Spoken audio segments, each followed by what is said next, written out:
पूरी करिए अगला धाम से गए जी ते सारा प्रभु का रचे दा सारा खेला कर्मे दा है कर्म जेल्लै प्रारब्ध च बदलदे न प्रारब्ध गी भोगना जियां प्रभु ने रचे दा हुंदा उस हिसाब ने जिंदगी बतीत करनी इन्हें अपनी जीवन जेड़ा है बड़े सानू शौकत कन्नै जिया बड़े घट लोग ऐसा जीवन जींदे न कल्ले दा दिन लग्या जेड़ा चौथा है शनिवारें आना शनिवार है ना हाँ जी शनिवारें 9 बजे अस्थियां किट्ठियां करनियां न 10वां जेड़ा वो अगला शुक्रवारें अस्थियां किट्ठियां करिए गंगा च जानियां टुरी तन तन श्री गंगा माता तरन तारणी दुख निवारणी तेरी महिमा कहीं न जाए तेरी महिमा कहीं न जाए श्री हरि विष्णु जिन्हें मत्स्य अवतार लैता सृष्टि गी बचाने आस्तै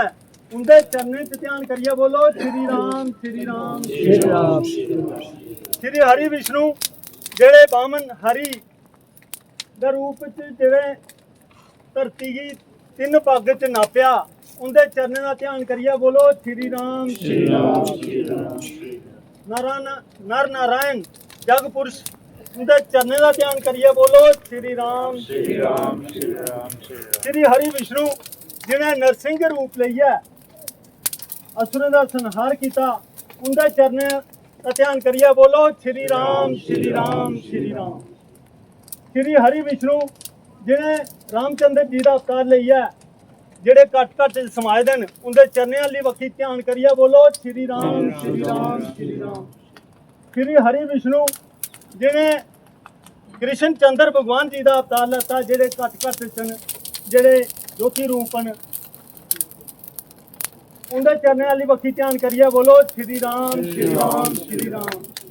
4 धाम 84 अड्डे 360 तीर्थों का ध्यान करिए भी बोलो श्री राम श्री राम 4 खानी 4 वाणी चंद्र सूरज पवन पानी धरती आकाश पताल 33 कोटि देवी देवते का ध्यान करिए भी बोलो श्री राम श्री राम श्री राम ध्रुव भक्त प्रहलाद भक्त राजा हरिश्चंद्र राजा बलिचंद्र उनकी कमाई वाली बखी ध्यान करिए भी बोलो श्री राम श्री राम श्री राम हे दीना बंधु पतित पावन दीनानाथ भगवान ये सारा जड़ा किट्ठे इत्थे होई दी है उनकी बेनती है कि तुंदी आज्ञा कन्ने इस जीव का इस संसार विच देवास्थान होया है तो इसी अपने चरणें च जगह दिओ सदगति प्रदान करो ते कन्ने शेष परिवार उपर भी अपनी दया दृष्टि बनाई रखो बोलो श्री राम श्री राम श्री राम श्री राम ये बरादरी भाईचारा जड़ा इत्थे इकट्ठा होया है इस मुश्किल की घड़ी इस परिवार कन्ने कंधा मिलाइए खड़ोते दा है अस दयाले वाले सारे धन्यवादी होंदे बोलो श्री राम श्री राम श्री राम श्री राम